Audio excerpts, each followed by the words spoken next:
I doubt that there is anyone living in Jamaica who hasn't had problems with water. A water crisis, and residents of Rose Gardens in Portland are frustrated. An issue they say is ongoing for years, but the last few months have been the worst. And even though they get no water, the bills still come. From Boston to Ferry Hill, from Ferry Hill to Zion Hill, you have to walk all over with buckle, looking water to bathe, and to do what me have to do, wash up my plate and so. And it is very hard. I pay my water bill. I pay my water bill every month. The bill come to my phone. Even now, 2 months now, we don't have no water, and the bill just come to my phone.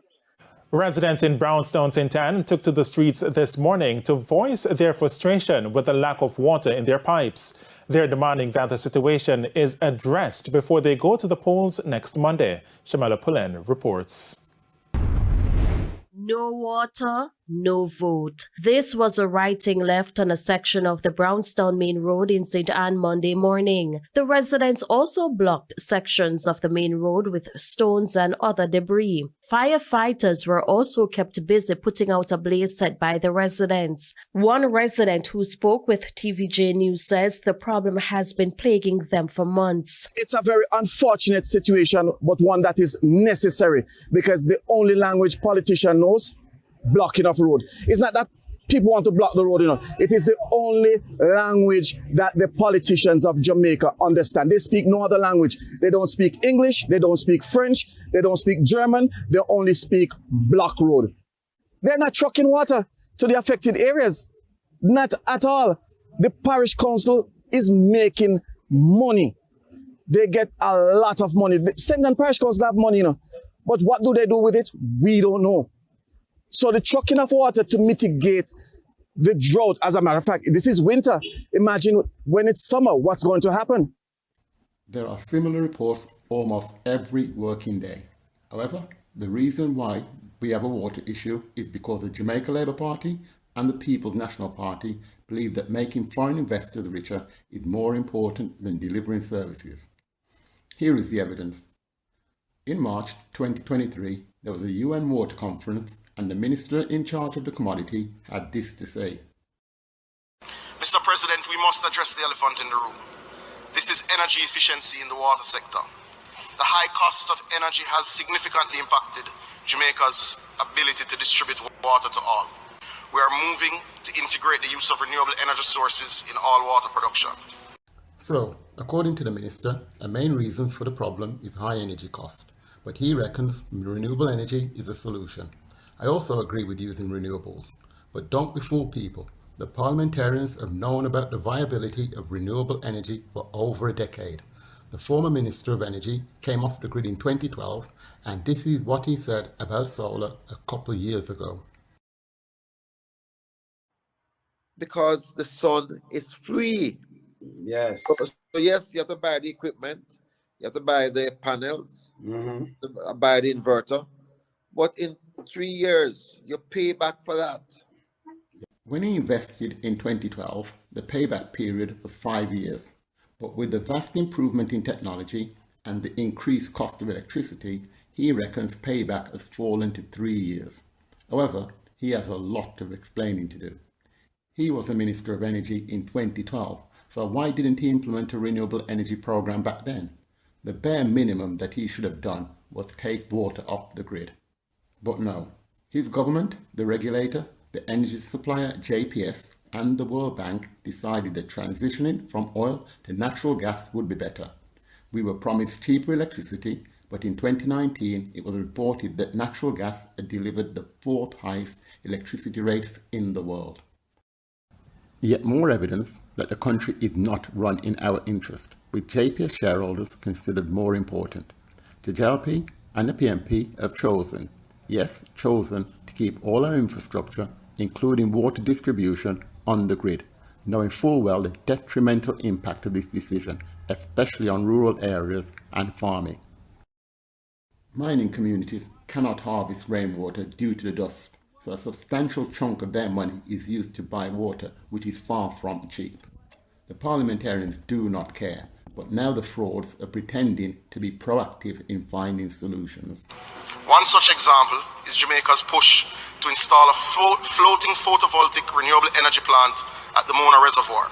The solar installation does not belong to the people. It is an alleged $62.5 million European investment that the minister boasts will deliver annual savings of $1 billion Jamaican dollars. So how much will the foreign investors make? I estimate around an astonishing $20 million per annum. According to the minister, the $1 billion savings is around 30% of a typical annual bill for the state-owned National Water Commission, NWC. Therefore, the bill is over $3 billion Jamaican dollars, which means the investors could receive over $2 billion from the NWC. They'll also collect at least $1 billion Jamaican from the sales to JPS, giving them an estimated annual income of over $3 billion Jamaican dollars. The cartoon is the perfect example of this scenario. When the installation is completed, the investors will sit back doing nothing whilst collecting in the region of 20 million every year. And when the PM announced the project, he boasted, quote, "What you're seeing today is another strategic and synergetic nation-building decision that generations to come will benefit from." No, mate. What we're observing yet again is another strategy to make foreign investors extremely rich from our resources. I believe the installation is overpriced, so the investors could be spending under 50 million to earn 20 million every year. Is this the action of a government that is working for the people? The 50 million assigned to the new Parliament building could have been used to deliver this project, but parliamentarian comfort is of paramount importance. Minister Samuda went on to mention the human rights of children. I take this opportunity to highlight in my capacity as co-chair of the Group of Friends of Children and the SDGs the direct impact of the water, sanitation and hygiene crisis on children's rights, lives and well-being. Access to safe drinking water and sanitation is not a privilege, but a basic human right enshrined in the Convention on the Rights of the Child. As governments, it is our duty to uphold this right. It is the height of hypocrisy. It is the parliamentarians, it is them who make policy, and their chosen energy policy violates the rights of children to access water and education. Just think of the impact on girls. In 2022, the Minister of Education said that almost half of schools had water issues, so you must wonder how girls cope. Period poverty is rife, with some girls missing up to 3 months of education. But the parliamentarians choose to make matters worse with their nefarious water policy. It is all about priorities. They thought it would be better to spend $68 million on an unsanctioned national identity card whilst leaving schools without water and reliant on charity. So there is a viable solution to our water woes. The annual electricity bill for the NWC is around $52 million. Therefore, using a payback period of 3 years, the amount needed to take water off the grid is approximately $160 million. Common sense and logic dictates that it would be better to invest $160 million to save $50 million every year.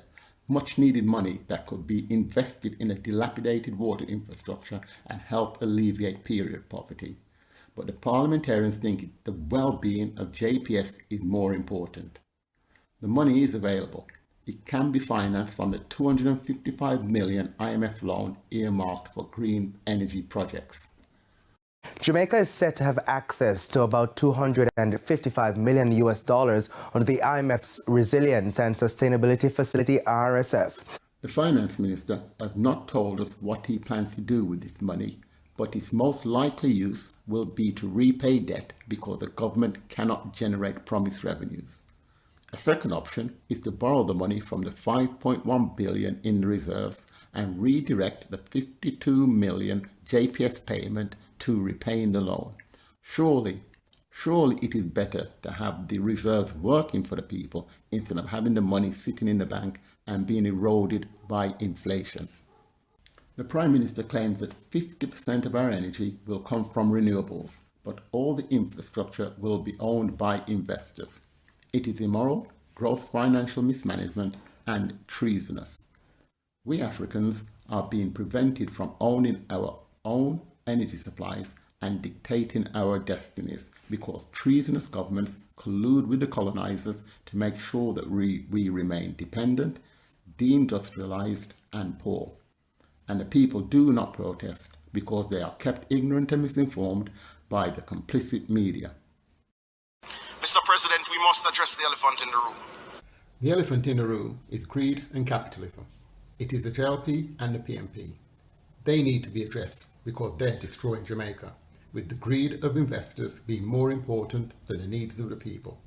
We need real change, and it can be started by getting independents like myself into Parliament. We need to take action.